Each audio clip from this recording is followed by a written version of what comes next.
पण नेव्हरदलेस so yes. So Madhura आणि मी आणि केतकी आम्ही एकत्र भाडीपाचा एक ओपन माईक झाला होता नुकताच सप्टेंबरमध्ये 2025 मध्ये असं म्हणायला हरकत नाही, मागच्या वर्षी. तेव्हा आम्ही तिघही परफॉर्म करत होतो. त्या कॉमेडी परफॉर्म करत होत्या आणि मी आणि केतकी पण कॉमेडीने परफॉर्म केलं होतं मराठी.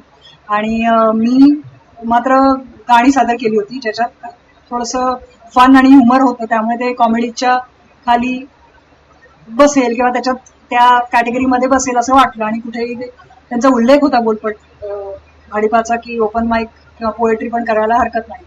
सो तिथे आमची भेट झाली आणि आमचे छान वाईब्स आमचे मॅच झाले, खूप छान वाटलं.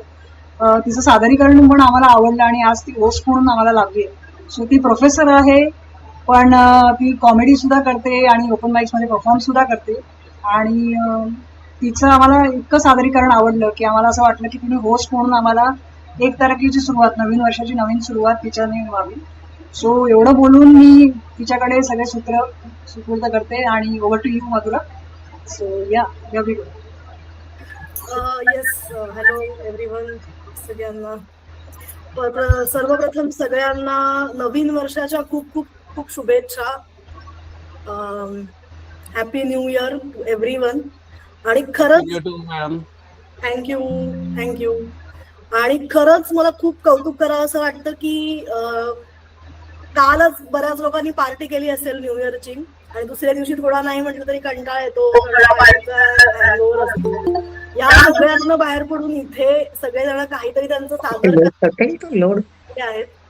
त्यामुळे खरंच तुमचं सगळ्यांचं खूप स्वागत. आपण स्वतः तत्पूर्वी आपण माईक कोणाचा ऑन असेल तर प्लीज ऑफ करा, जेणेकरून सगळ्यांचाच आवाज सगळ्यांपर्यंत नीट पोहोचू शकतील. प्लीज मी विनंती करते कोणाचा माईक. काकू तुमचा आय थिंक माईक ऑन आहे. काळकर काकांचा माईक मला वाटतं थँक्यू झालाय. येस.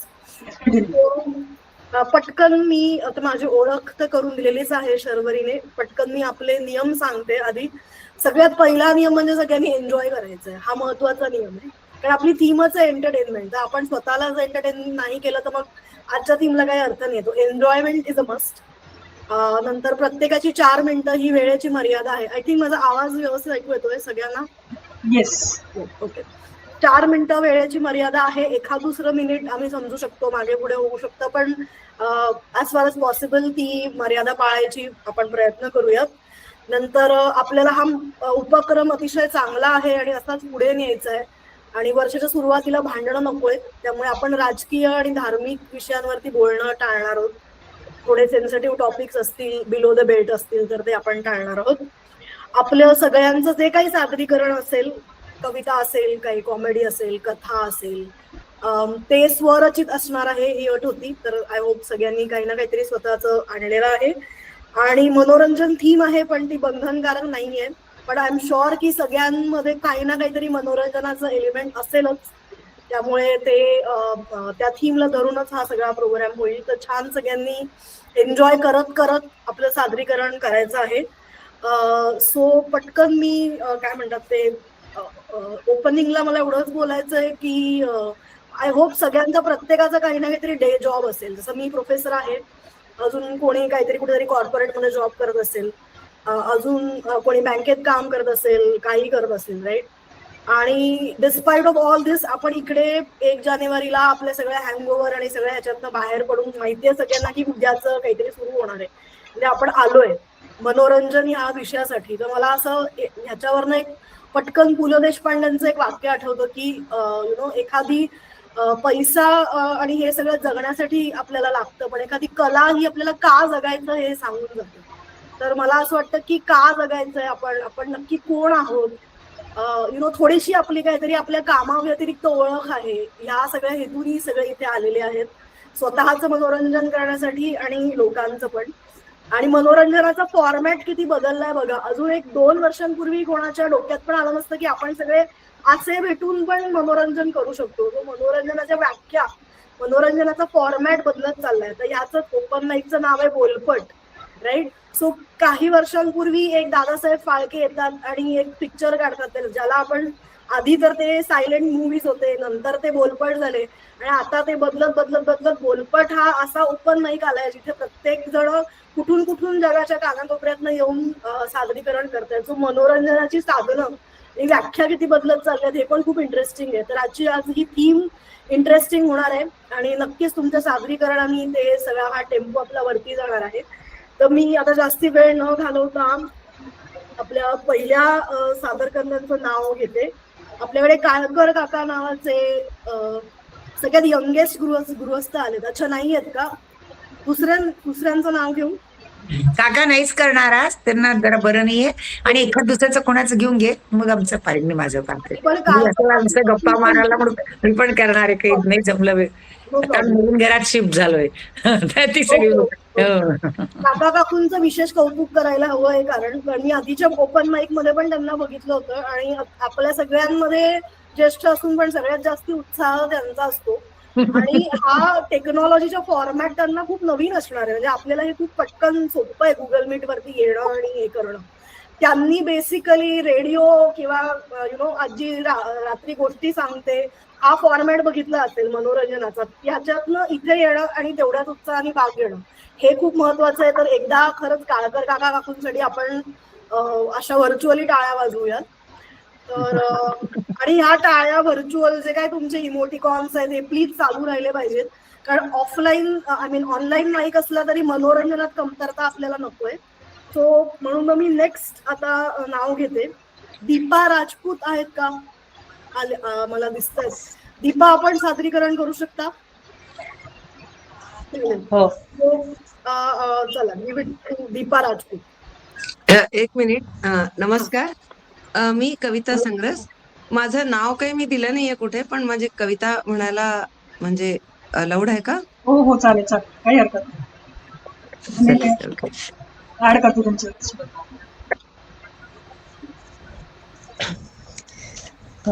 सर्वप्रथम सर्वांना नवीन वर्षाच्या खूप खूप शुभेच्छा. तसं आजची थीम खूपच छान आहे, पण त्या थीमवर आज माझी कविता नाही आहे आणि ॲक्च्युली एक आहे, पण ती ऑलरेडी मी बोलपटच्या ऑफलाईन इव्हेंटमध्ये ती केली आहे सादर. तर आज मी योगायोगाने नवीन वर्ष म्हणजे आजपासून सुरू होत आहे, तर नवीन वर्षावरच एक कविता केलेली आहे, तर ती सादर करणार आहे. चालेल ना? कवितेला सुरुवात करते. कवितेचं शीर्षक आहे नूतन वर्षाभिनंदन. सरते वर्ष हे सर्वांना काहीतरी सांगून जाते. सरते वर्ष हे सर्वांना काहीतरी सांगून जाते. नववर्ष तुम्हा सर्वांची नव्याने वाट पाहते. गतवर्षही होते केव्हा तरी नवे. गतवर्षही होते केव्हा तरी नवे. संकल्प केले होते खूप जणू पक्षांचे थवे. यश अपयश चुकांनी शिकविले आम्हा धडे. यश अपयश आणि चुकांनी शिकविले आम्हा धडे. ठेचा खाऊन अनुभवांनीच परिपूर्ण व्यक्तिमत्व घडे. अनुभवांची ही शिदोरी नूतन वर्षात नेऊ. अनुभवांची ही शिदोरी नूतन वर्षात नेऊ. पुनरावर्तन चुकांचे न हो ही शिकवण आम्ही घेऊ. झाला असेल गुंता नात्यांचा जर सरत्या वर्षात सरत्या वर्षात अलगद सोडवा त्याला का जगता मानसिक संघर्षात. परीक्षेतले अपयश म्हणजे जीवन अपयशी नाही. परीक्षेतील अपयश म्हणजे जीवन अपयशी नाही. आत्मपरीक्षण करा का करतात हार मानण्याची घाई. गतवर्षीचे चढ उतार लक्षात आम्ही ठेवले. गतवर्षीचे चढ उतार लक्षात आम्ही ठेवले, पण साजरे केलेले सुंदर क्षण का विस्मरणात गेले.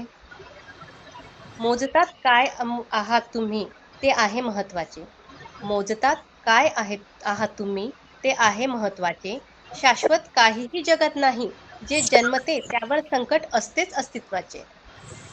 जुन्यानंतर नवे आणि नव्यानंतर जुने हे चक्र चालतच राहणार. जुन्यानंतर नवे आणि नव्यानंतर जुने हे चक्र चालतच राहणार. सरत्या वर्षासोबतच नववर्षाची प्रभा आपण पाहणार. सरत्या वर्षासोबतच नववर्षाची प्रभा आपण पाहणार. धन्यवाद. दीपाताईंसाठी जोरदार टाळ्या. मस्त कवितेनी धमाकेदार सुरुवात झाली आहे. आणि या निमित्ताने आठवलं की बऱ्याच जणांनी न्यू इयर रिझॉल्युशन केलेली असतात, जी 5 जानेवारी पर्यंत टिकतात.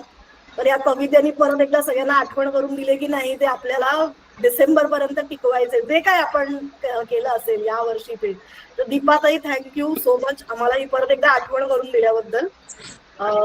आपण नेक्स्ट पार्टिसिपेंट कडे जाऊया. नेहा आहेत का? नेहा जामसंडेकर. येस, नेहा, आपण आपलं सादरीकरण करू शकता.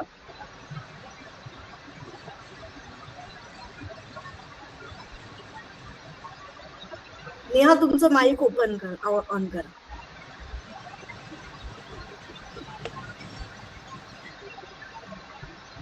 हॅलो. नेहा, तुम्ही माईक ऑफ आहे, तुमचा माईक ऑन करा. आता बरोबर. ओके. मृगजळाची शिकवण.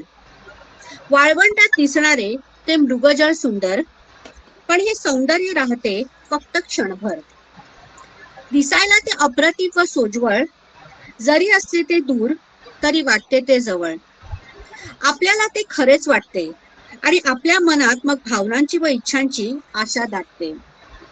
पण आपण जसे जवळ जातो ते अदृश्य होते, जसे आपण पुढे जातो तसे ते पुन्हा दिसते. आपले जीवनही या मृगजळासारखेच वाटते. जे दिसते ते कधीच नसते आणि जे नसते ते भासते. असे आपल्याला फसवून मृगजळ मग आपल्यावरच हसते.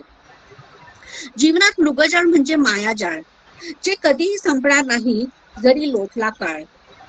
या मायेच्या मृगजळात आपण अडकत जातो आणि हा जीवनाचा जीवघेणा प्रवास आपल्याला कुठल्या कुठे नेतो. पण ही माया क्षणांसाठी ठीक आहे, कारण त्यात वाहत गेलो तर जीवन आपले कुठल्या कुठे वाहेल. अशा या मृगजळात अडकलो तर कामातून गेलोच आणि अतिविचार केला तर जवळजवळ मेलोच. पण ही माया क्षणासाठी का होईना मात्र आनंद देते आणि आपल्याला स्वप्नांच्या 7 समुद्रापार नेते. पण अति आहारी जाऊ नये या मृगजळाच्या, कारण ते फसवितेच. तसेच मायाजाळ जीवनाचा तोल घसरवितेच. एक क्षणभर आनंद देऊन मग एका पाखरासारखे उडून जाते आणि मी मात्र त्याला आजन्म जीवाशी कवटाळून हृदयात दडवून ठेवते. वास्तव आणि माया यात जमीन आसमानाचा फरक आहे. त्यामुळे खरे काय व खोटे काय हे समजावे, कारण एक सुंदर स्वर्ग तर एक जीव घेणा नरक आहे. धन्यवाद. नेहासाठी जोरदार टाळ्या एकदा. मृगजळाला मला रिलेट करायचंय मनोरंजनासाठी. जर असं आपण केलं तर मृगजळ, आता ती काहीतरी मायाजाल असं म्हणाली, बरोबर. या मायाजाल असं वाटायला लावणारं आपल्याकडे आहे ते म्हणजे आंतरजाल, म्हणजे आपलं नेट. आणि त्याच्यामध्ये मला असं वाटलं की ना, म्हणजे 3 आपल्याला काळकर काका काकू इथे आहेत, त्यांच्या पिढीतली लोक सांगतील की पहाटे 3-3 वाजेपर्यंत संगीत नाटकं चालायची, वन्स मोर वगैरे घेऊन. ती 3 वाजेपर्यंत चालणाऱ्या नाटकापासून ते 3 सेकंदाच्या अटेन्शन स्पॅन पर्यंत आपण आलेलो आहोत. हा आपला एंटरटेनमेंट, सो कॉल्ड एंटरटेनमेंटचा प्रवास आहे.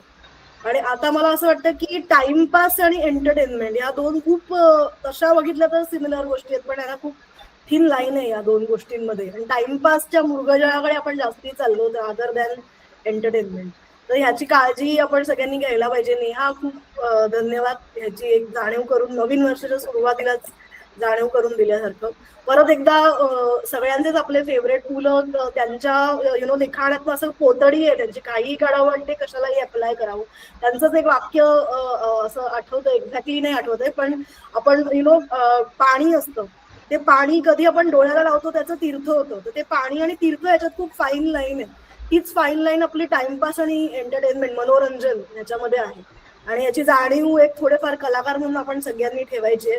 तर नेहा, खूप खूप धन्यवाद. अशाच कविता करत राहा आणि पुढच्या वर्षी अजून काहीतरी वेगळं ऐकायला आवडेल तुझ्याकडनं. थँक्यू. सो मी आता नेक्स्ट आपल्या पार्टिसिपेंटला बोलवते. पराग आहे का? पराग पुजारी आहेत का? हो आहे. येस, पराग.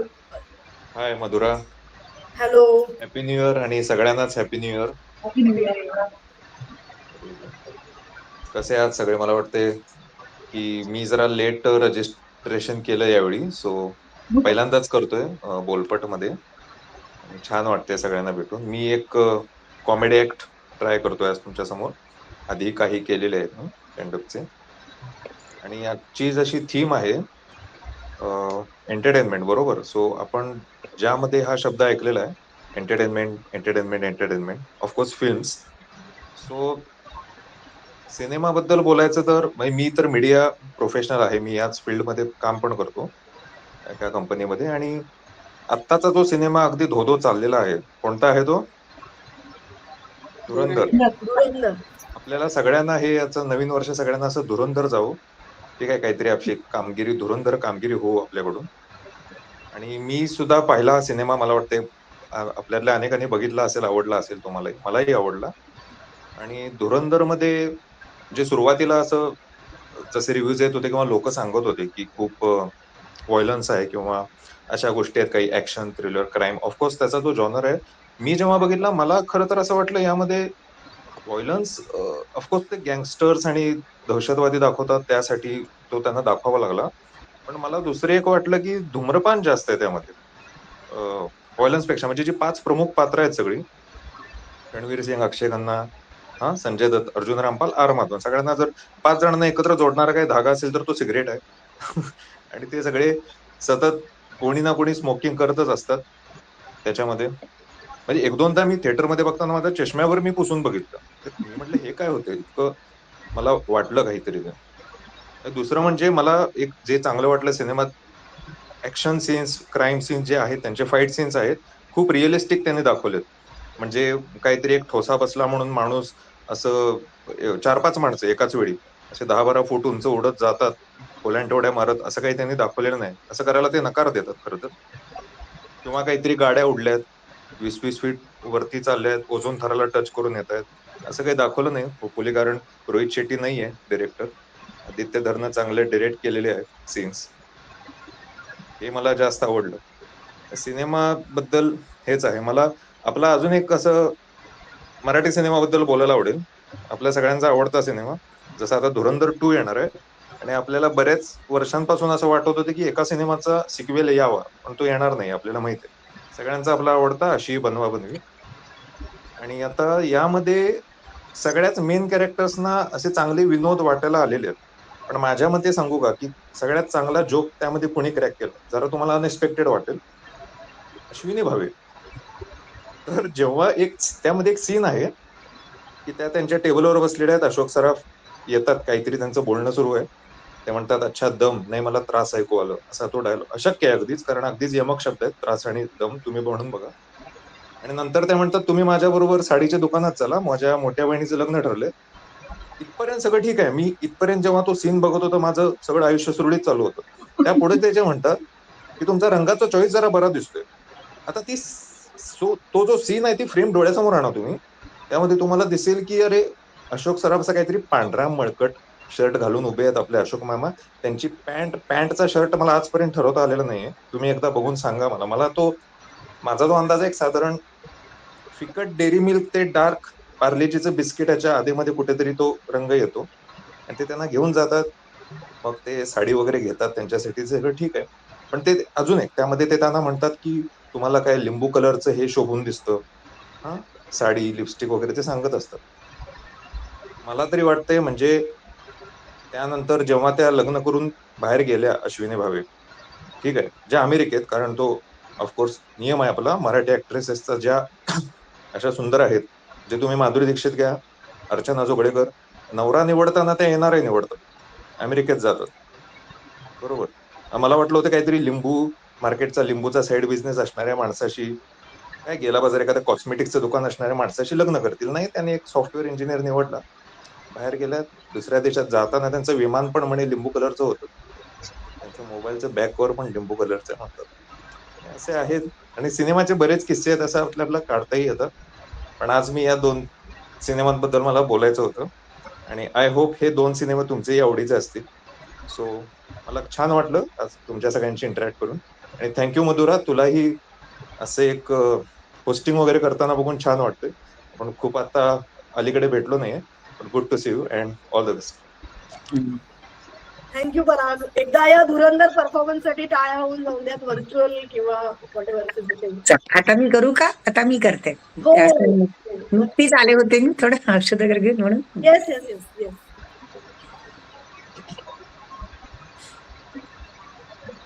हा, काही बोलतात? करू मी सुरुवात? हा सर. हा काकू तुम्ही सुरू करा. एकदा सगळ्यांना पहिल्यांदा नववर्षाच्या शुभेच्छा. आणि आजची ही गोष्ट आहे की ऍक्च्युअली काय आहे, खरोखर तर मला हे जे सांगायचं, मी खूप ओपन माइक्स मध्ये जाते आणि तिथे सगळे तरुण मुलं असतात, म्हणजे वयस्करही थोडे असतात. हे तर पहिला माहिती आहे सगळीला आणीला दोघींना. तर मला त्यांच्यामध्ये ही गोष्ट किंवा हा जो आहे हे सांगायचंय मला, त्यातल्या 2 गोष्टी. आणि ही माझी नसून मी फेसबुक इंस्टाग्रामवर एक कोणी अरुणेश किंवा भावेश म्हणून मुलगा आहे, त्यांनी हे सगळे खूप सारे व्हिडिओ टाकले. तर मी त्याला मेसेज पण केला होता की तुझे हे कॉन्सेप्ट आहे की मी बऱ्याच ठिकाणी सांगणार आहे तुझा मेसेज, पण त्याचा काही मेसेज आला नाही. म्हणून मी आधीच स्पष्ट करते की मी माझ्या भाषेत थोडा आणखीन डेव्हलप केलंय त्याला. तर ऐका, आईच्या विषयी आम्हाला मनात वाटलं पाहिजे, त्याच्यावरनं त्यांनी हे केलंय. रोज गाणं गुणगुणत, आंघोळ करून बाथरूम मधनं गाणं गुणगुणत येणारा सिद्धेश आज तसा आला नाही, डोकं पुसत आला. इकडे तिकडे पाहिलं तर त्यांनी पाहिलं त्याची बायको खाली सोफ्याखाली आणि पलंगाखाली वाकून कचरा काढते. तो जोरात ओरडला तिच्यावर, एकदम जोरात. कागद तुला किती वेळा सांगितलं की तुझ्या पिरियड्स मध्ये राहते तेव्हा तुला असे काम असे करायचे नाही, मग रडत बसते रात्री, कंबर दुखते, हे काम का केलं तू, पडू दे. ती हसायला लागली. अरे मी नाही करणार तर कोण करणार? आणि दुसरं असं की आता मी पिरियड्स मध्ये नाहीच आहे, नाही असं. मग हे हे हे कोणाचे पडले ते तिथे बाथरूम मध्ये? तिने हळूच असं डोळ्याने इशारा केला असा करून. तिने खून केली आपल्या 13-14 वर्षाच्या मुलीकडेच्या बेडरूम मध्ये. ती अगदी निढाल पडली होती, म्हणजे थकलेली, पण झोपली होती म्हणा की पडली होती. तिने फुलानी असं विचारलं तिला, असं करून तिचं हो. अरे त्याला एकदम कळवळला त्याचा जीव की आपल्या मुलीला किती त्रास होतोय. आणि मग तिला म्हणत काय झालं कुणास ठाऊक, म्हणजे खूप चालविचार झाली. पण तो येऊन सोफ्यावर धम्मकन बसला, थोडा असा बसला आणि अक्षरशः तो रडायला लागला. त्याची बायको आली त्याच्याकडे आणि ती म्हणाली, अरे सिद्धेश काय झालं, का रडतोय तू, काय झालं रे? मला काही नाही ग, आज एकदम आई आठवली म्हणे मला. का रे? नाही अगं, मला असं वाटतं की माझं लग्न झालं, मी मोठा झालो, माझ्या बायकोला त्रास होतोय मला कळायला लागलं. मग आणखीन मोठा झालो, माझी मुलगी 13-14 वर्ष झाली, तर आज माझा जीव कळला की माझ्या मुलीला त्रास होतोय म्हणून. मला एकच आज सारखं वाटतं आता एकदम की अगं जेव्हा आम्ही सगळे मुलं 15-16 वर्षाचे, 20-22 वर्षाचे असतो तेव्हा आम्हाला आमच्या आईचा त्रास का नाही जाणवत? मला आठवतंय मी कॉलेजमधनं येत होतो किंवा नोकरी करून येत होतो, मी आल्या धम होकून सोफ्यावर बसायचो, चप्पल इकडे फेकायचो, पुस्तकं इकडे फेकायचो आणि आईवर असं जोरात म्हणायचं, आई लवकर वाट, जेवायला भूक लागली, काय करते, जेवायला लवकर दे. आई यायची, थोडा वेळ लागायचा, मी 2-3 वेळा बोंबलायचो तेवढ्यात. आणि मग आई म्हणायची, यायची, आणते बाळा, अरे तुला गरम आवडतं ना, मी गरम करत होते अन्न. मग इतक्या वेळ काय झोप घेत होती, तर मला लवकर दे, मला भूक लागली, दे लवकर. आणि आई आणते त्याला आणि गरम वाढते. आणि मग तो म्हणतो, हे काय पापड आणि लोणचं नाही आणलं, तुला माहिती मला त्याच्याशी घास खाली उतरत नाही, जा लवकर आण मला, हो, आणि पाण्याचा ग्लास पण घेऊन ये, लवकर आण. ती म्हणते हो. ती 2 पावलं पुढे जाते आणि ती अशी एकदम, तिला असं डोळ्यापुढे अंधेरी आलेली की काय, एकदम कमरेत चमक आलेली, ती अशी कमर चोळते, उभी राहते आणि मग पुढे जाते. मग येते, पाणी आणते, लोणचं आणते, पापड 2 भाजून आणते आणि त्याला देते, जेव बाळा जेव, पोटभर जेव, खूप दमला असशील रे. दुसऱ्या दिवशी मी कॉलेजमध्ये माझी मॅच, क्रिकेटची 2 मॅच खेळून आलो, ते जोडी कपडे, आणि मैदानात ग्राउंडवर खेळून आलो, असे 4 जोडी कपडे, नोकरीचे 2 जोडी कपडे. आई बाथरूम मध्ये बसून कपडे रगडत होती, मी असे अक्षरशः बाथरूम मध्ये फेकले आणि आईला सांगितलं, आई उद्या मला मॅच आहे माझ्या, परत हे कपडे संध्याकाळपर्यंत वाळून मिळतील ना प्रेसून ग? हो रे बेटा, करून देईन. आणि मी चाललो गेलो, तेव्हाही आई, आम्ही पाहिलं आई अशी कमर चोळत होती, थोडंसं कसं तरी करत होती ती. मग मी जेवण खाऊन झोपून गेलो, मॅच खेळून आलो होतो. आणि संध्याकाळी मला जेव्हा जाग आली का, तर बेल वाजली. बेल वाजली. तर मी दरवाजा उघडायला गेलो. तो पाहिलं आई खूप साऱ्या थैल्या घेऊन आली होती आणि ते तिने खाली ठेवलं. त्याच्या आधी बेल वाजवली आणि मग तिने खाली ठेवलं आणि डोकं चोळत होती, हात पाय चोळत होती. तर मी परत ओरडलो, अगं आई. अर्थात त्याच्यात प्रेमची भावना होतीच. अरे का ग आई, तू चाबी का नाही घरात, तुझ्याजवळ चाबी आहे ना, मग ताळा का नाही उघडला, मला झोपेतनं उठवलं. तू असं काय करते ग, मी दिवसभराचा मॅच खेळून आलोय, अभ्यास करून आलोय, तू का असं करते, आम्हाला त्रास देते. अरे म्हणाली, अरे माझ्या हातात खूप थैल्या होता रे, जरा आज मला बरं नव्हतं रे, म्हणून मी बेल लागली. बरं चल, हे आणि हे इथे इथे वरांड्यात ठेवतात काय सगळं, स्वयंपाकघरात नाही ना. आत्ता म्हणजे 2 मित्र येणार आहे आणि चांगला नाश्ता करा, बढियापैकी काहीतरी उपमा पोहे शिरा काही पण आत्ता येतील ते तर माझे मोग मित्र. बरं करते, बरं राजा करते. आई आपली प्रेमानेच करते. हो रे करते. अगं मला असं वाटतं की आम्ही मोठे झालो तर आम्हाला आमच्या बायकोचा त्रास कळतो, आपल्या मुलीचा त्रास कळतो. मग आम्हाला असं 15-16 वर्षाच्या वयात, 20-25 वर्षाच्या वयात काहीच कळत नाही.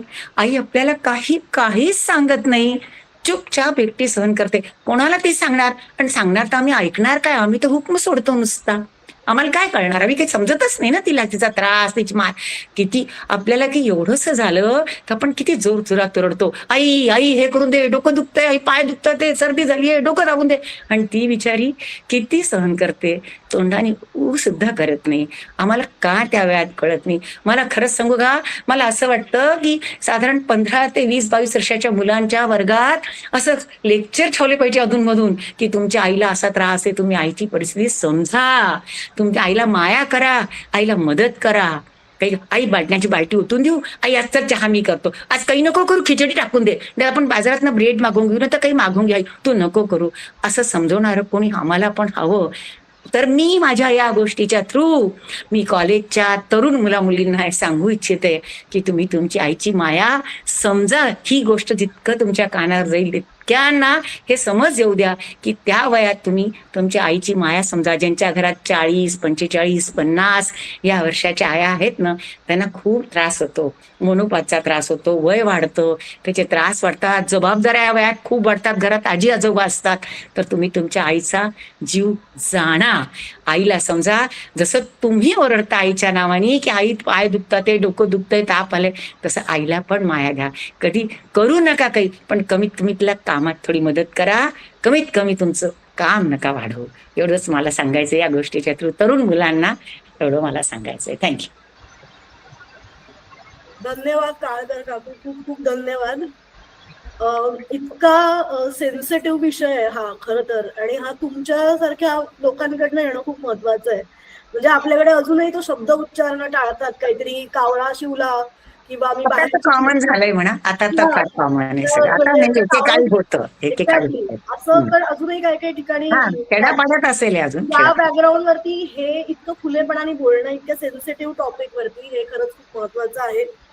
आणि आपल्याकडे पॅडमॅन हा पिक्चर आला होता याच विषयावरती, तर तो पण एक मनोरंजनात्मक होता आणि बोधप्रद पण होता. आणि काकूंनी खरंच सेन्सिटिव्ह विषय सुद्धा खूप काय म्हणतात त्याला, चांगल्या पद्धतीने आपल्याकडे पोहोचवलं. आणि हे खरंच कोणीतरी वयस्कर व्यक्तीने कान पिळल्यासारखं सांगणं हे महत्वाचं आहे, आणि ते त्यांनी केलंय. तर नक्कीच काकू, थँक्यू सो मच. नाही, पण ओपन माईक मध्ये 2-3 मुलींनी या गोष्टी सांगितल्या, खरोखर खूप सुंदर सांगितल्या.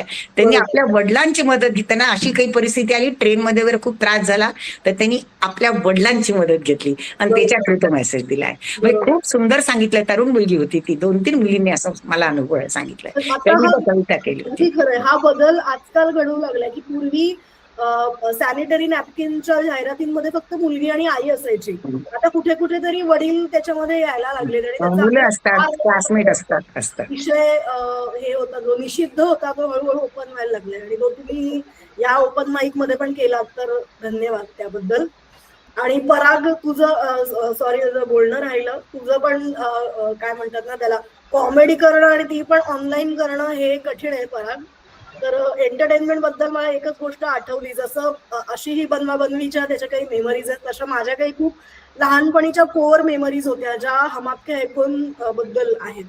म्हणजे आय थिंक माझ्या वयाच्या सगळ्याच मुलांना ही एक कोर मेमरी होती की फॅमिली बरोबर एकत्र जाऊन बघितलेला पिक्चर हम आपके है कौन. आणि मी नेहमी गमतीने असं म्हणते की तो बघायला गेल्यावर माझी उंची वाढली होती 1 सेंटीमीटर. मिळून घेतला. इतका मोठा होता तो पिक्चर, इतके मोठे असायचे पिक्चर. आणि आजकालच्या मुलांच्या उंच्या नाही वाढत, कारण का त्यांचे पिक्चर एवढे सोपे छोटे असतात की ते कधी उंची वाढवणार. सो असं एक गंमत म्हणून ते शेअर करायचं होतं. आपण आता पुढच्या ह्याच्या पार्टिसिपेंट कडे जाऊया. राजेंद्र करजोळकर आहेत का? हा नमस्कार. नमस्कार राजेंद्रजी. Please माझा पहिलाच बोलपटचा ऑनलाईन आहे. मी माझी ओळख करून देतो. माझं नाव राजेंद्र काजरोळकर.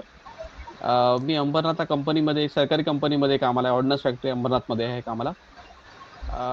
2024ला माझा पहिला काव्यसंग्रह प्रकाशित झाला, कवितांची पालखी. आणि त्याच्यामधलंच Sorry to कविता interrupt. वाचून दाखवणार आहे. राजेंद्र सर, सॉरी तुम्हाला डिस्टर्ब करते, पण तुमच्याच माईक मधनं काहीतरी डिस्टर्बन्स येतोय, तर थोडं तुम्ही बघाल का? आवाज येतोय का नीट? आवाज येतोय, पण बॅकग्राऊंडला काहीतरी वेगळा आवाज येतोय. आवाज आता येतोय का नीट?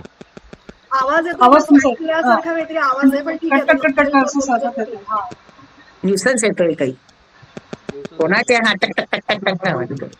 आपला बंद आहे, मी आता करते. आता ओके? हॅलो, नाही ऍक्च्युली अजूनही येतोय. एक काम करा, तुम्ही एक दुसऱ्या पार्टिसिपेंट ना घ्या, मी तोपर्यंत माईक चेंज तोपर्यंत करतो. आपण अनाउन्समेंट करून घेऊया. Yes yes yes yes please. हा, सो एक अनाउन्समेंट आहे तत्पूर्वी की त्याचा माईक पर्यंत टेस्ट करतायत. एक चांगली आनंदाची बातमी अशी आहे की पुन्हा एकदा आपण एक ऑफलाईन ओपन माईक घेऊन येतो येत्या 17 तारखेला. आणि तो त्याचे डिटेल्स ऑफकोर्स लवकरच आम्ही पोस्टर वगैरे शेअर करूच. पण यावेळी पुन्हा एकदा आपण तुम्ही जे सगळे स्पीकिंग सोल्ससाठी आला होता किताबघरला, त्याच स्पीकिंग सोल्स बरोबर हे कोलॅबोरेशन असणार आहे बोलपटचं दुसरं. आणि हे येत्या 17 तारखेला जश्न स्टुडिओज बँड्राला होणार आहे. आणि 4:30 ते 6:30 अशी वेळ आहे. तर तुम्हाला जमलं तर नक्की या. तुम्ही मुंबईत असाल तर डेफिनेटली याच, आणि तुम्ही मुंबईत नसाल आणि त्यानिमित्ताने येणार असाल तर नक्की आवर्जून भेट द्या. आम्हालाही तुम्हाला ऑनलाईन सारखं ऑफलाईन भेटायला आवडेल. तर त्याचे डिटेल्स आपण नक्कीच सांगू. आणि बिफोर आय बघा, मी सुरुवातीला सॉरी आज केली नाही, मी एकटीच आहे, त्यामुळे मी पण थोडीशी माझी पण थोडीशी गडबड झाली सुरुवातीला. पण ऑफकोर्स आपण सगळ्यांचेच ओपन माईक संपल्यानंतर एक 24 तासासाठी आपण ग्रुप ओपन करतो, जिथे तुमचे लिंक्स असतील, तुमचे काही समजा तुम्ही कवितेचं पुस्तक वगैरे छापलं असेल किंवा काही इंस्टाग्राम लिंक असेल, ती नक्की आवर्जून शेअर करा. शॉर्ट फिल्म्स असतील किंवा काही असतील, जसं मधुराची मीम राईट त्याची मीम्स करते ती, भाडीपा आणि ह्याच्यासाठी वगैरे स्केचेस पण लिहिते, तर तसं ती पण शेअर करेल. डेफिनेटली आवर्जून मधुरा शेअर कर. आणि तुम्ही पण प्लीज सगळे शेअर करा. सो सॉरी, मी ती युट्यूबवर तुम्ही बघत असताना ती कॅनॉट स्किप अशी ऍड असते ना 5 सेकंड, ती मी ऍड होते, त्यामुळे इंटरप्ट करायचं काही हेतू नव्हता, फक्त अनाउन्समेंट करण्याचा हेतू होता. सो येस राजेंद्र, जर तुमचा माईक ओके असेल तर ओव्हर टू यू. हा, माझा आवाज येतोय का नीट? हा, आता बरोबर येतोय. अच्छा अच्छा. मी पुन्हा माझी ओळख करून देतो. माझं नाव राजेंद्र काजरोळकर. मी नेरळ, कर्जत इथे राहतो. आणि मी अंबरनाथला ऑर्डनन्स फॅक्टरी अंबरनाथमध्ये काम करतो. एक सरकारी कंपनी आहे. आणि गेल्या वर्षी 2024 साली मी माझा पहिला काव्यसंग्रह प्रकाशित केला, कवितांची पालखी. त्याच्यामधलीच कविता मी आज ऐकवणार आहे. पण त्या कवितेचं थोडंसं बॅकग्राऊंड मी सांगेन, की मी ज्या कंपनीमध्ये काम करतो त्या कंपनीमध्ये सैनिकांसाठी दारुगोळा बनवला जातो. आम्ही सैनिकांना दारुगोळा, बंदुका, पिस्तुली ह्या सगळ्या सैनिकांना पुरवण्याचं काम त्या कंपनी करतं. आपण 31st वेगवेगळ्या प्रकारे साजरी करतो सगळ्यांचं.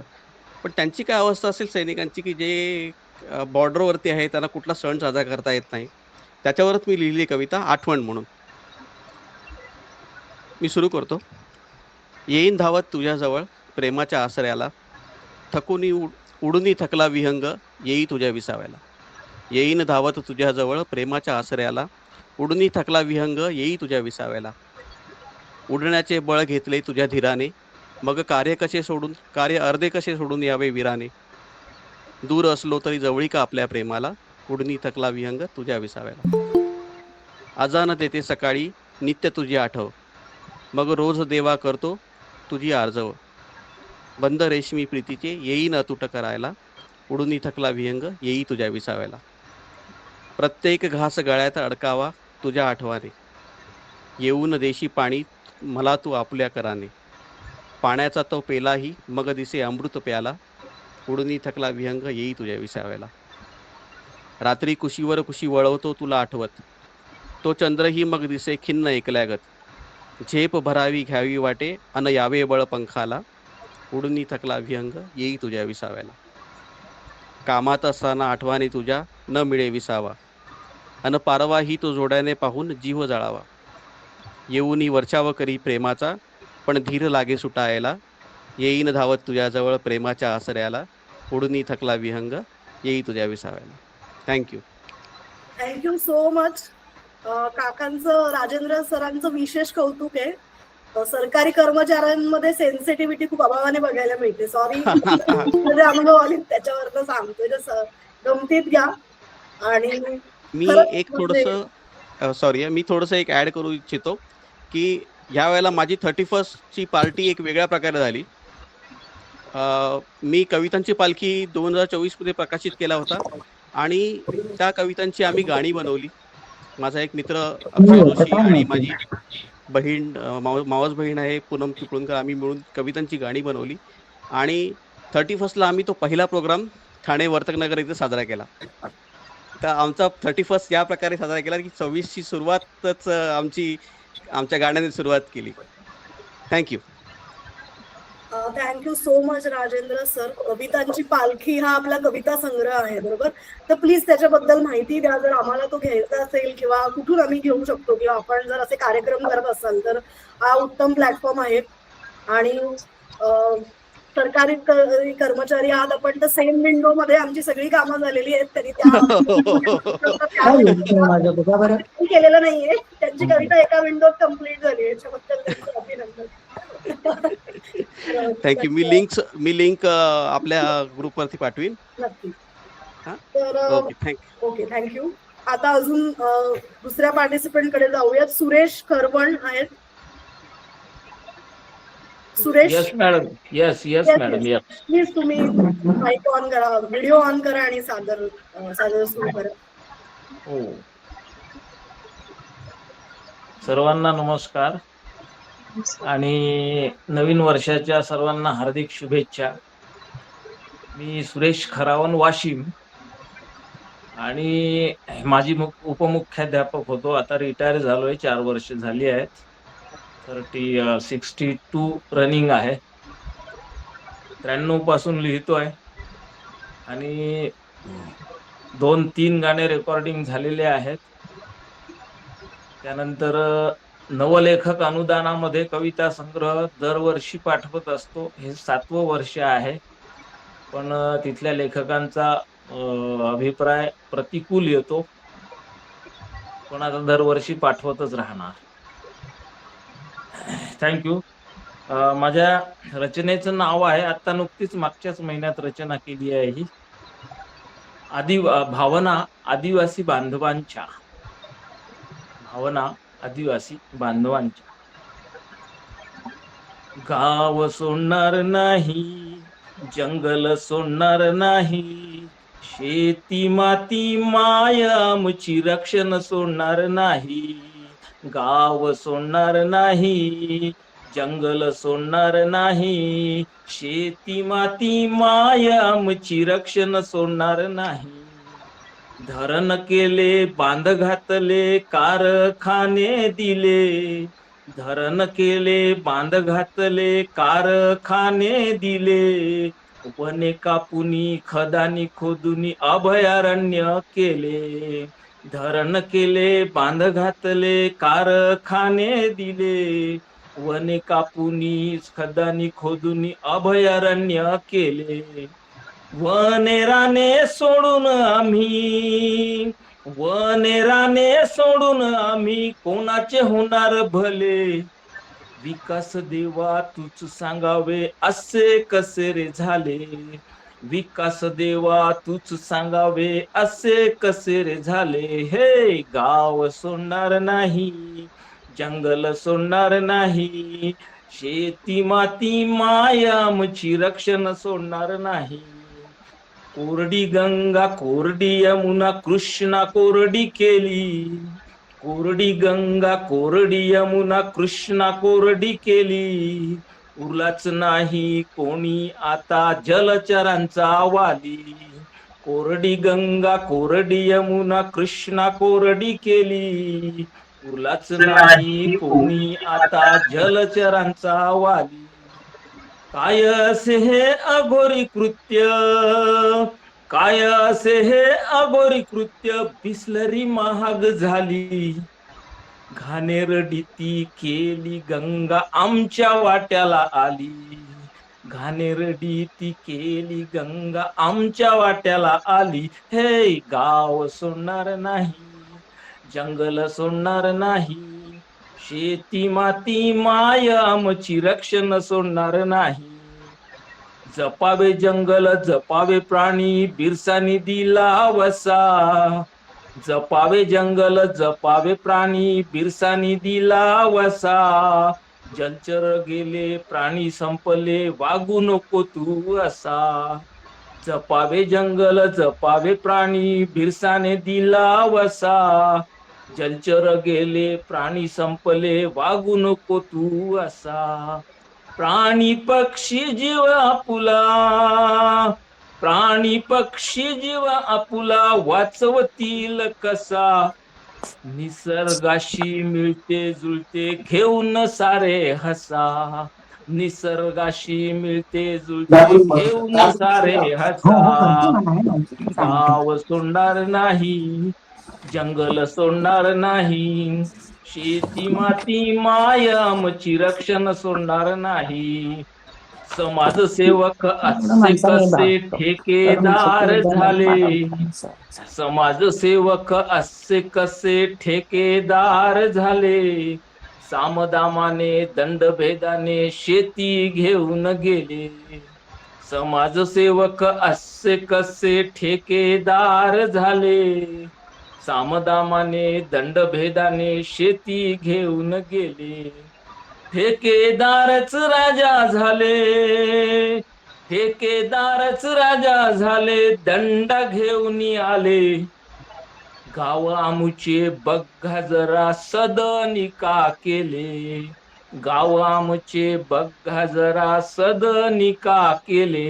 हे गाव सोडणार नाही, जंगल सोडणार नाही, शेती माती माय आमची रक्षण सोडणार नाही. शेवटचं कडवं. बिरसा म्हणतो एकजुटीने लढा उभा रावा, बिरसा म्हणतो एकजुटीने लढा उभा रावा. दलित कोळी आदिवासींनी झेंडा हा धरावा, बिरसा म्हणतो एकजुटीने लढा उभा रावा. दलित कोळी आदिवासींनी झेंडा हा धरावा. शेती माती माय आमची, शेती माती माय आमची कशाला हवा पुरावा. हक्कासाठी लढणे हाच पर्याय निवडावा, हक्कासाठी लढणे हाच पर्याय निवडावा. हे गाव सोडणार नाही, जंगल सोडणार नाही, शेती माती माय आमची रक्षण सोडणार नाही. थँक्यू. फार छान झालं, फार छान झालं. अतिशय रिलेव्हंट आणि फारच सुंदर. विषयावरती तुम्ही हे सादरीकरण केलेलं आहे. गाव सोडणार नाही, जंगल सोडणार नाही, आणि सर आपली कविता हे करायचा 8 तास पण सोडणार नाही. त्यामुळे ते महत्वाचं आहे. आणि सर शिक्षकी पेशातले आहेत, मी पण प्रोफेसर आहे, म्हणून मला जरा विशेष सहानुभूती वाटते की ते म्हणतात की इतके वर्ष ते मासिकाला कविता पाठवत आहेत आणि तरी ते ऍक्सेप्ट होत नाही. तर मला वाटतं शिक्षकी पेशाचा हा गुणधर्म आहे. समोरचा किती काही का रिस्पॉन्स देईनात अथवा न देईनात, आपण आपलं काम करत राहायचं. आणि सरांनी तो चोखपणे दाखवलेला आहे. तर सरांसाठी एकदा जोरदार टाळ्या. मनोरंजन ही थीम आहे आपली.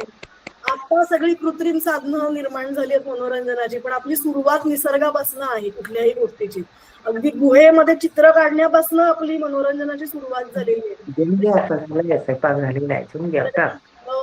त्यांनी सांगितलेलं आहे मनोरंजनात्मक पद्धतीने. तर धन्यवाद. थँक्यू सो मच सुरेश काका. आपण पुढच्या पार्टिसिपंट कडे वळूयात. उत्तम हिले आलेले आहेत का? हो आहे मी आहे. हा, तुम्ही तुमचं सादरीकरण.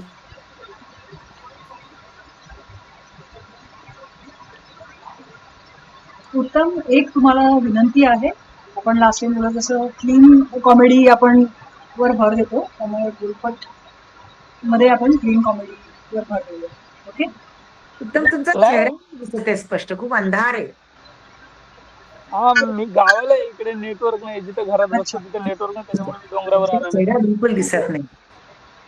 हा, पाठीमागचा चंद्र दिसतो तो ओरिजिनल आहे.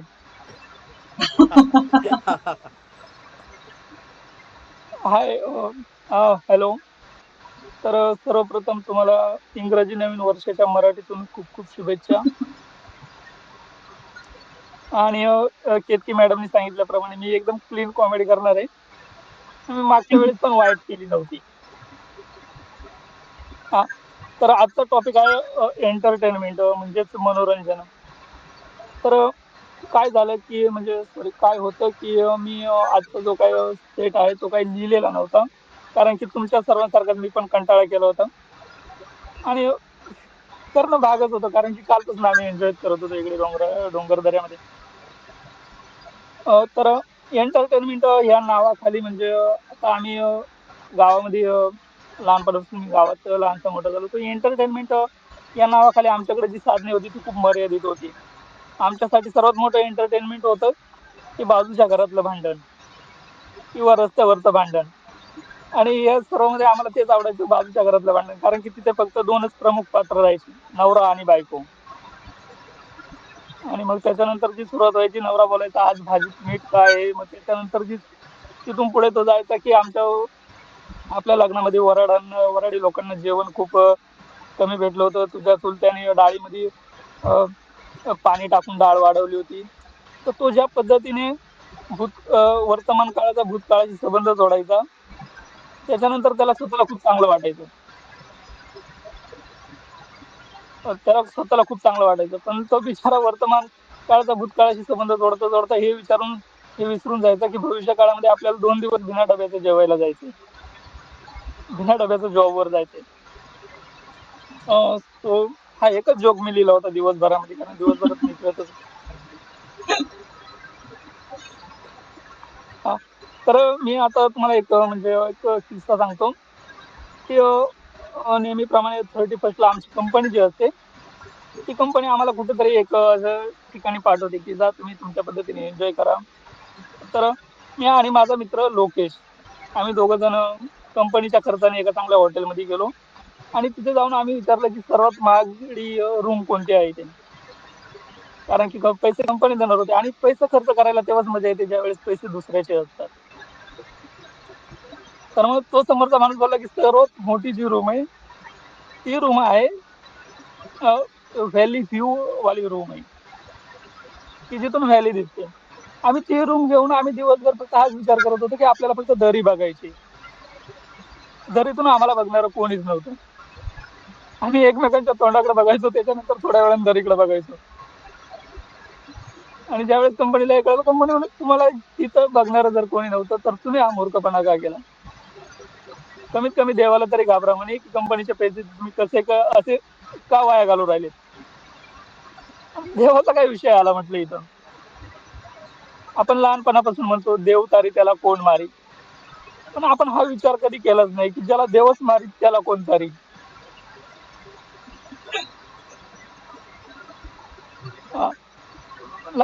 पहिल्यापासून आपल्या माणसांची ही सवय असते की जे काय झालं, जर माणसाच्या भाग्यामध्ये लिहिलेलं जर चांगलं झालं तर माणूस प्रत्येक वेळी स्वतःची पाठ थोपडतो की माझ्यामध्ये हिंमत आहे, मी हे करू शकतो ते करू शकतो. ज्या वेळेस माणसाची वाईट होतं माणूस प्रत्येक वेळी सांगतो की नाही देवाची इच्छा असेल तर झालं असेल. इव्हन माणूस देवाच्या साक्षीने लग्न करतो, नंतर परत म्हणतो देवाच्या नशिबात होतं, देवाच्या मनात होतं म्हणून माझ्या नशिबात ही आली. त्यावेळेस पण माणूस देवालाच दोष देतो. मला नाही वाटत मी याच्या पुढे काय बोलेल, कारण मी काय लिहिलंच नव्हतं. तुम्ही लोक का हसत नाही मला हे कळत नाही. मी ज्या वेळेस लिहित होतो त्यावेळेस मला खूप हसायला येत होतं.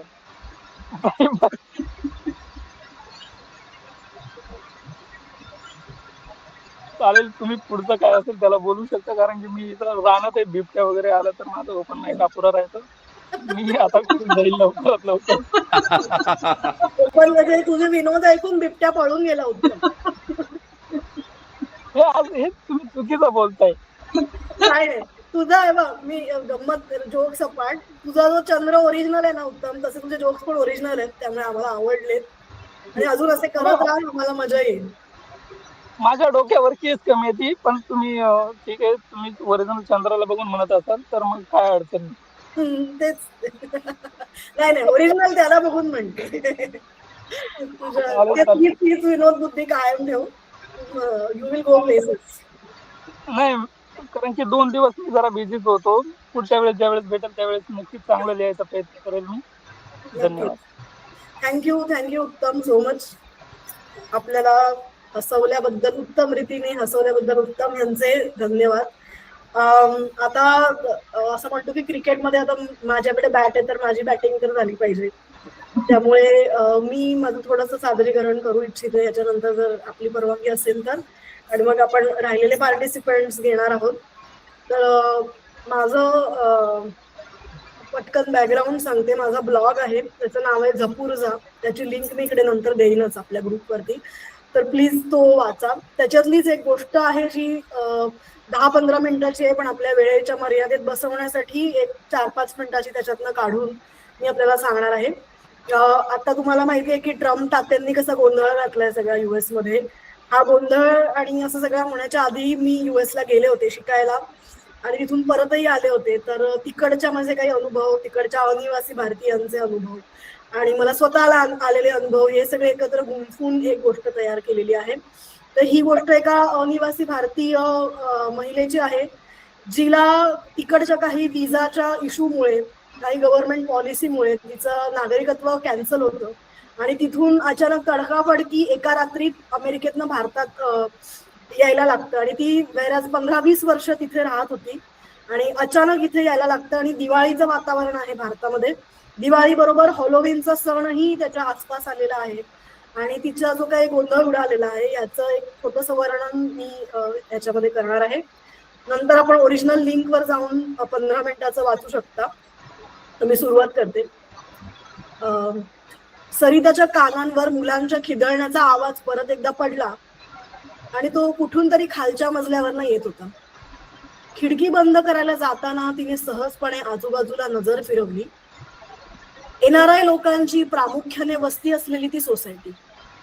बऱ्याच लोकांनी इन्व्हेस्टमेंट म्हणूनच फ्लॅट घेऊन ठेवलेले. अगदी तुरळक घरांमधनं उपकारात्मक दिवाळीचे कंदील लागले होते. शी, ही काय दिवाळी आहे? यापेक्षा जास्ती कंदील तर आता बे एरियामध्ये लागले असतील. सरिता चडफडली. आपण बहुतेक असे अधांतरीच लटकणार, नाधड इथले नाधड तिथले. तिला असं विचित्र तुटले पण हल्ली जाणवायला लागलं होतं. अर्थात पवईसारखं ठिकाण तिला नवीन असलं तरी अगदी तिच्या जीवाभावाच्या पारल्यात गेल्यावरही हे तुटले पण जाणवत होते. तिथल्या लहानपणीच्या ओळखीच्या खुणा हळूहळू लुप्त होत होत्या. आता शहरात होणारे बदल हे तिने गृहीत धरलेच होते, पण त्याहीपेक्षा इकडच्या लोकांनी हे बदल विशेष दुःख वाटून न घेता ज्या सहजपणे स्वीकारले ते तिला जास्ती खटकत होतं. पूर्वीच्या पार्ल्यातल्या गल्ल्या ह्या रस्त्यांच्या नावापेक्षा ज्या गोंडस बंगल्यांच्या नावावरनं ओळखल्या जात त्याच बंगल्याचे मालक आता रिडेव्हलप इमारतीमधले प्रशस्त फ्लॅट अभिमानाने दाखवत होते. बाळू वडापाव हा तर समस्त पार्लेकरांच्या गळ्यातला ताईत, पण त्याची जुनी चव हरवल्याचं दुःख होण्यापेक्षा तो आता ऑनलाईन डिलिव्हरी देतो याचंच कौतुक होत होतं. अगदी जवळच्या माणसांचं उदाहरण द्यायचं झालं तर अमेरिकेवरनं परतलेल्या लेकीला स्वतःच्या हाताने काय खायला घालू आणि काय नको असं वाटणारी आई बिनदिक्कतपणे स्विगीवरनं ऑर्डर करायला लागली होती. सुट्टीसाठी भारतात आल्यावर हातातली कामं टाकून गप्पा मारायला येणाऱ्या मैत्रिणी आता व्हिडिओ कॉलवर भेटत होत्या. यावर्षी प्रथमच तिला गणपती, दिवाळीसारख्या सणांना पार्ल्याच्या सोसायट्यांमधनं ओसंडून जाणारा उत्साह आटल्याचं जाणवलं आणि वाटलं यापेक्षा आपल्या अमेरिकेतल्या मराठी मंडळाची दिवाळीच दणक्यात होत होती. बाकी काही का असे ना, अमेरिकेत असताना किमान इंडियाच्या नॉस्टॅल्जियाचा एक समान धागा होता जो तिच्यासारख्या अनिवासी भारतीयांना एकत्र जोडत होता. आता इथे आल्यावर आपल्याला या लोकांशी जोडणारं असं काय राहिलंय? छे, प्रत्यक्ष इंडियात राहण्यापेक्षा अमेरिकेत राहून इंडियाच्या आठवणीने भावूक होणं परवडलं. सरिताच्या अमेरिकेतील मराठी मंडळाच्या ग्रुपवर मेसेजेस यायला सुरुवात झाली.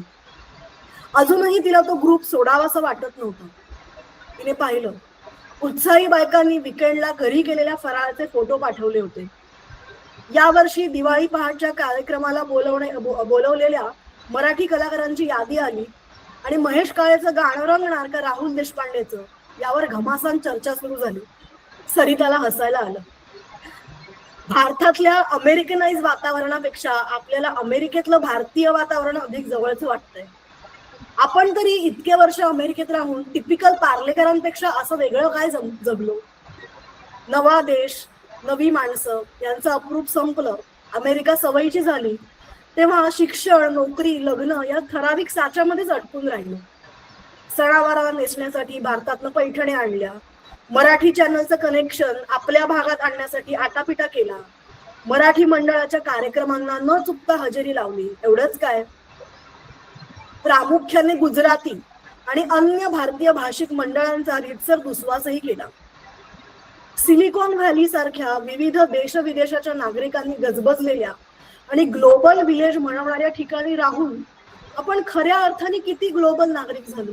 ग्लोबल तर लांबच राहिलं, आपण धड अमेरिकन नागरिक तरी होऊ शकलो का? अगदी सोशल मीडिया आला तेव्हा तिथेही अशीच ऑनलाईन भावकी शोधत राहिलो. शाळेतल्या जुन्या मित्रमैत्रिणींना हुडकून मधली सुट्टी, शुद्ध लेखन, मराठी कविता, बडबड गीतं अशाच नॉस्टॅल्जियाच्या गप्पा ठोकत राहिलो. विशेषतः गेली 2-3 वर्ष मुलं मोठी होत असताना तिला या सगळ्याची वारंवार जाणीव होऊ लागली होती आणि तिने ठरवून टाकलं होतं की मुलांवर अशा कुठल्याही संकुचित भावकीचा भाग होण्याची सक्ती करायची नाही. आपल्या परीने किमान त्यांना अमेरिकन नागरिकांसारखं वाढवण्याचा प्रयत्न करायचा. आणि यासाठी तिने काही गोष्टी अगदी कटाक्षाने करायला सुरुवात केली. शनिवार रविवारी मुलांना तबला अथवा शास्त्रीय संगीताच्या क्लासला न घालता सॉकर प्रॅक्टिसला पाठवायला सुरुवात केली. मुलांच्या पाठीमागे सारखा मराठीचा दोषा न लावता त्यांना आवडतील असे विषय म्हणजे Justin Bieber, Miley Cyrus, Star Wars अशा मुलांना जवळच्या वाटणाऱ्या विषयांवर चर्चा सुरू केली. मुलांच्या शाळेतल्या अमेरिकन मित्रमैत्रिणींच्या पालकांशी स्वतःहून गप्पा मारणं सुरुवात केलं. सो आत्ता कुठे सिलिकॉन व्हॅलीच्या अवाढव्य मेल्टिंग पॉट मध्ये स्वतःची एक छोटी जागा निर्माण होतंय असं वाटत होतं. तेवढ्यात सगळं सोडून इथे यायला लागलं. सरिता विचारात असतानाच फोन वाजला. पलीकडून नवरा बोलत होता. सध्याचा मुंबईचा जॉब बँगलोरला रिलोकेट होतोय. आठवड्याभरात निघावं लागेल. कंपनी राहायला घर देणार आहे. नवीन शाळेची शाखा बँगलोरला असल्यामुळे मुलांच्या शाळांचा प्रश्न येणार नाही. आजूबाजूला मराठी वस्ती बऱ्यापैकी आहे वगैरे वगैरे. सरिताच्या कानांवरती एकामागून एक वाक्य नुसती पडत होती, पण त्याचा अर्थ तिच्या मेंदूपर्यंत पोचणं बंद झालं होतं. बँगलोरमध्ये आपली नक्की ओळख काय असेल? तिथे कुठल्या नक्की आठवणींनी कासावीस व्हायचं? म्हणजे अमेरिकेच्या, जुन्या पार्ल्याच्या, नव्या पार्ल्याच्या, मुंबईच्या की नवीन ओळख झालेल्या पवईच्या? तुम्ही कुठून आलात ह्या प्रश्नाला मुंबईतून, अमेरिकेतून याचं उत्तर काय द्यायचं? अशा अनेक प्रश्नांना थारा द्यायला तर वेळ नव्हताच, कारण पॅकिंग वगैरे करायचं होतं. किंबहुना अशा अनेक प्रश्नांची उत्तर नसणं म्हणजेच ग्लोबल नागरिक होणं आहे का? सरिताच्या दारावरची बेल वाजली. पिझ्झा डिलिव्हरी घेऊन माणूस आला होता. पाठोपाठ लहान मुलंही आली होती. तिने मुलांसकट हॉलोविनचे कंदील दिसतील असा सेल्फी घेतला आणि अमेरिकेच्या ग्रुपवर टाकला. खाली कॅप्शन लिहिलं, कंटिन्युइंग हॉलोविन ट्रॅडिशन्स इन इंडिया. ग्रुपवर दुसऱ्या क्षणी सपासप कौतुकाचे मेसेज येऊ लागले. सरिताने स्वतः पोस्ट केलेल्या सेल्फीकडे एकवार पाहिलं आणि कंदिलातून डोकावणारे डोळे तिला अधिकच उदास भासू लागले. धन्यवाद. तर ही एक छोटीशी झलक होती. रिअल सिच्युएशन आहे. छान छान. आपल्या सणवार खूप टचिंग आहे. Exactly. टचिंग आहे. ज्यांचे नातेवाईक तिथे राहत असतील किंवा जे स्वतः काही राहून आलेले असतील त्यांना हे रिलेटेबल होईल.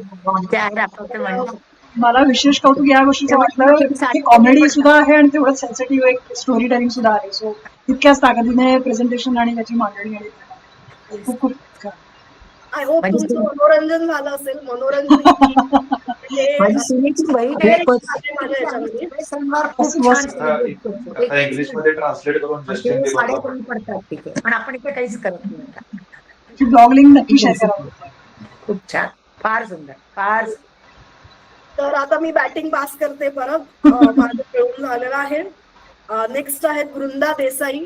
त्या आहेत का? येस येस आहे. वृंदा देसाई आपण सादर करायला start. तर माझ्या लेखाचं नाव आहे रँडमनेस. आज माझ्यासाठी बाहेर पडणं खूप महत्वाचं होतं. 2 आठवडे झाले घरी वाचन तर जोरदार सुरू आहे, पण एक वातावरण बदल हवा होता. मित्राचा एक ग्रुप आहे जिथे सर्व लेखक मित्र जमतात आणि जसं आजकाल सायलेंट रीडिंग समूह जमलेत तशीच ही मंडळी ठरल्या वेळी ठरल्या जागी जमतात आणि सायलेंट रायटिंग करतात. थोडक्यात आपापलं लिखाण सुरू करतात आणि ते पूर्णत्वास नेतात. लहानपणी नाही का आपण आपल्या मित्रमैत्रिणींच्या घरी जायचो अभ्यासाला, तेव्हा घरचे सुद्धा मुलांचा अभ्यास पूर्ण व्हावा म्हणून एक पोषक वातावरण निर्माण करायचे. घरातली एक जागा ठरवून देणे, चटई अंथरून देणे, पाणी किंवा पाण्याच्या बाटल्या जवळ ठेवणे, तासाभराने एखादा सरबत आणून देणे किंवा फार फार तर घरात जर एखादा चिवडा असेल किंवा मुरमुऱ्याची भेळ असेल तर ती समोर आणून ठेवणे. थोडक्यात अशी काही समान कल्पना आहे ही. आपापली पुस्तकं आणल्यासारखी आपापली लॅपटॉप आणायची किंवा कागद वही पेन आणायचा. ठरलेल्या वेळेत ठरलेल्या ठिकाणी भेटायचं. इथे फक्त जर तुम्हाला काही हवं असेल खायला प्यायला तर कॅफेमधील लोक तत्पर असतातच, फक्त त्यासाठी काहीसे पैसे मोजावे लागतात इतकंच. गंमतच आहे ना. थोडीशी अद्ययावत झालेली ही संकल्पना परिणाम मात्र एकच देते, तुमच्या बौद्धिक क्षमतेला पूरक आणि पोषक अशी वातावरण निर्मिती. मग आपणही हा विशिष्ट वेळ सत्कारणी लावतो. हे असंच. वृंदाताई तुमचं माईक ऑफ झालंय. अच्छा, कुठपर्यंत ऐकायला गेलं? हे असंच काहीतरी तुम्ही म्हणता ना, आपण वेळ सत्कारणे लावतो त्याच्या पुढे तुम्ही. हे असंच रॅन्डम येत जाता जाता कधी एक छान गोष्ट निर्माण होईल हे कळत सुद्धा नाही. सतत त्याच वातावरणात राहून बुद्धी एका मर्यादेपलीकडे काम करणं, विचार करणं बंद करतो. मग सगळ्या गोष्टी तांत्रिकपणे पुढे जातात. म्हणून मी आज ठरवलं काहीही झालं तरी घराबाहेर पडायचं. कालपर्यंत वातावरणात ऊन होतं. 2-3 दिवस छान पाऊस उघडला होता आणि नेमका आज सकाळपासून धो पडायला सुरुवात झाली. अशी अवस्था की जाऊ की नको ह्या संभ्रमात टाकणारा. जाताना रिक्षा मिळेल का, जायला हवंच का, पाऊस थांबला नाही आणि वाढतच गेला तर, शिवाय टीव्हीवरच्या बातम्या पण डोळ्यासमोर नाचू लागल्या. हे सगळं होत असताना मी उबर सुद्धा बुक करतच होते. बुकिंगला पण खूप वेळ लागत होता, इतका की आज जाणं आपल्या नशिबी सुद्धा नाही हा विचार येईपर्यंत. हताश होऊन मी ऍप्लिकेशनकडे बघत बसले आणि तेवढ्यात एका रिक्षावाल्याने माझी रिक्वेस्ट स्वीकारली. चेहऱ्यावर थोडं स्मित उमटलं. 2-3 मिनिटात तो आला आणि चटकन रिक्षात बसले आणि सवयीप्रमाणे हेडफोन कानात घातला. मस्त पाऊस आणि मी मागच्या वेळी ज्या गाण्यावर थांबले होते तेच गाणं पुन्हा सुरू केलं. देह विठ्ठल हे अवधूत गांधींचं गाणं सुरू केलं. पावसाच्या वाईबला जरी हे गाणं मॅच होत नसलं तरी मनाच्या वाईबला हे मॅच होत होतं. या गाण्याची चाल आणि शब्द खूप आवडतात मला. सुरुवातीचे शब्द, दिव्य सोहळा पाहुनी डोळा, देह हा माऊली माऊली झाला. मी सर्वात पहिल्यांदा जेव्हा ही ओळ ऐकली होती तेव्हा पुन्हा ही ओळ थांबून ऐकत होती. आणि मुळात सगळीकडे आता वारीचं वातावरण असताना ही ओळ आणखीनच मनाला भावत होती. संपूर्ण गाणंच इतकं जादूमय आहे की ते एका वेगळ्या मूडमध्ये घेऊन जातं. आणि मग त्यानंतर एक जी गाणी लागत होती तशी मी ऐकत होते. देह विठ्ठल नंतर नवरी आली, नंतर सैराट झालं जी, आणि मग नंतर नटरंग उभा. या गाण्याचा रॅन्डम सिक्वेन्स ऐकून मला मनोमन हसू येत होतं. एक गाणं संपल्यावर पुढचं कुठलं असणार याची उत्सुकता पण आता लागून राहिली होती. अर्थात आता आजकाल ऍप्लिकेशनवर दिसतं आपण कुठलं पुढचं गाणं ऐकणार आहोत, पण मी मुद्दाम ते पाहत नव्हते. कारण ह्या रॅन्डमनेसची मजा मला माझ्या गाण्याच्या चॉईसेसनी घालवायची नव्हती. आयुष्यात पण असंच काहीसं होतं नाही का? ठरलेल्या गोष्टींपेक्षा वेगळं रॅन्डम काहीतरी आयुष्यात होतं, तेव्हा त्या रॅन्डमनेसला समजत त्याची मजा घेता आली पाहिजे.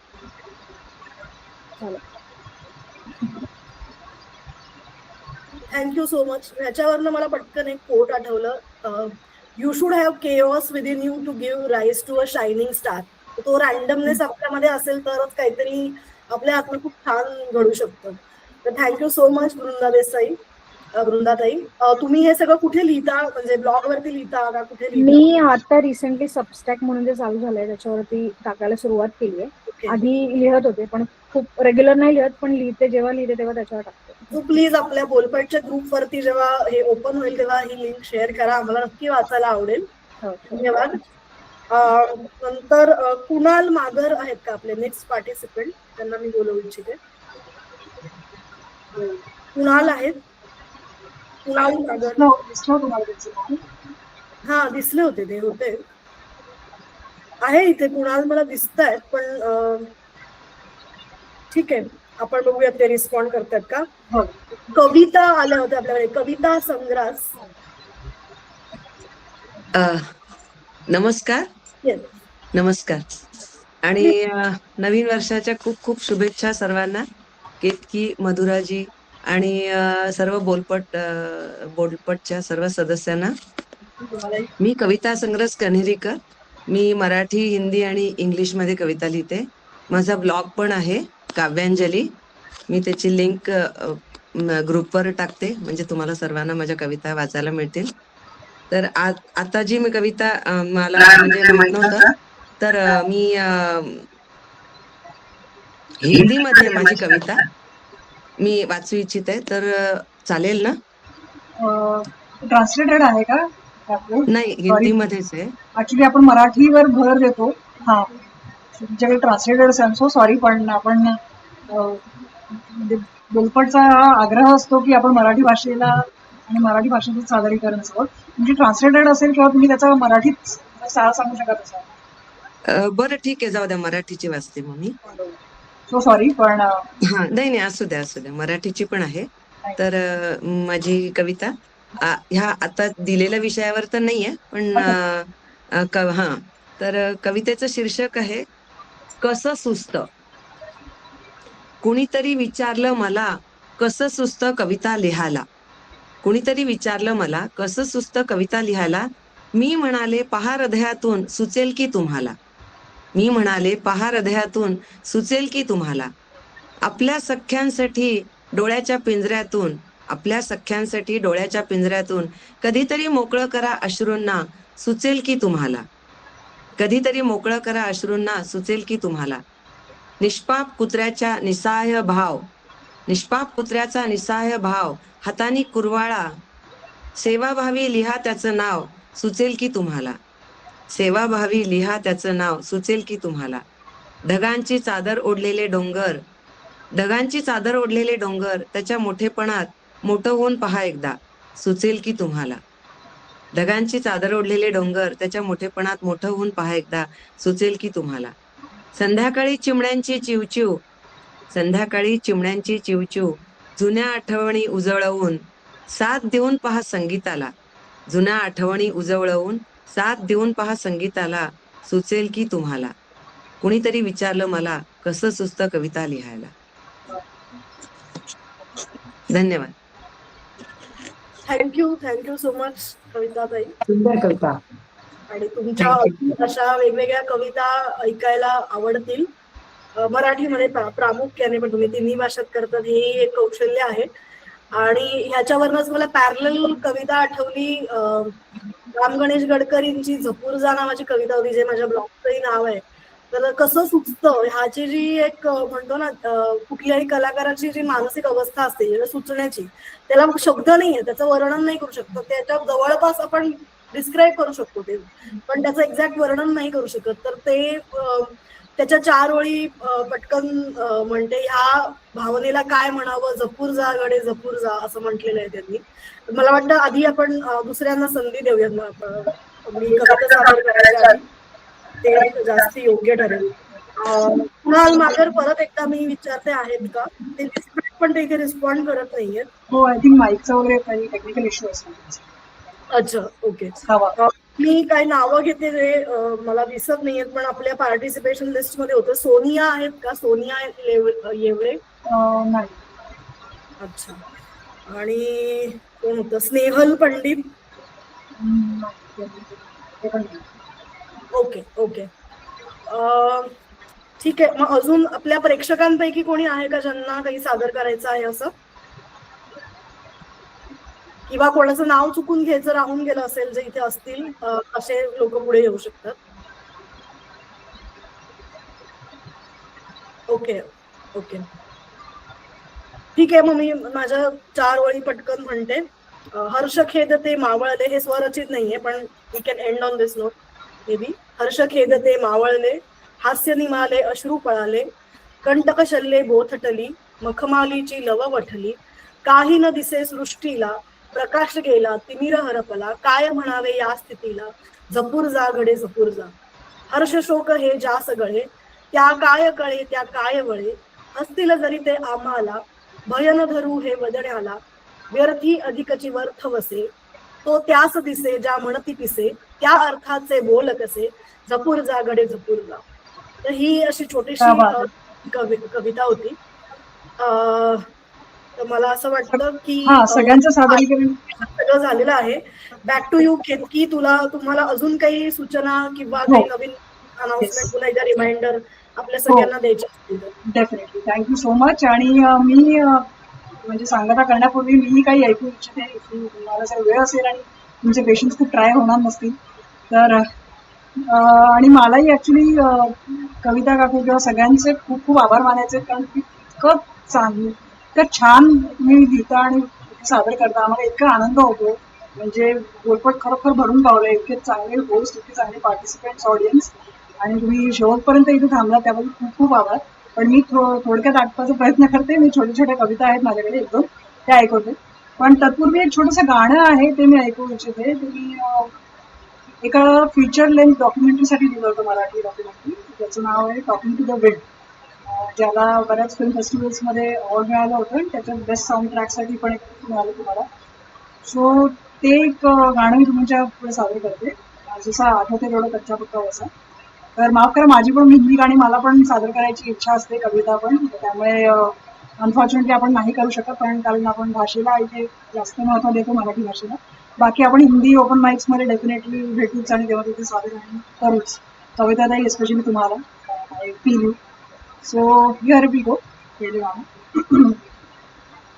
बळी राजा तो बेजार, एकटा पेल तो भार, तरी मन तो आभार काळ्या मातीचे.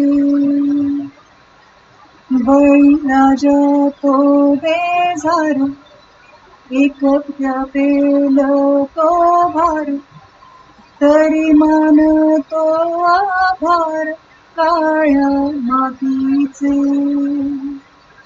शेत पिकनी शिवार, जणू सत्तेचा बाजार, शेत पिकनी शिवार, जणू सत्तेचा बाजार.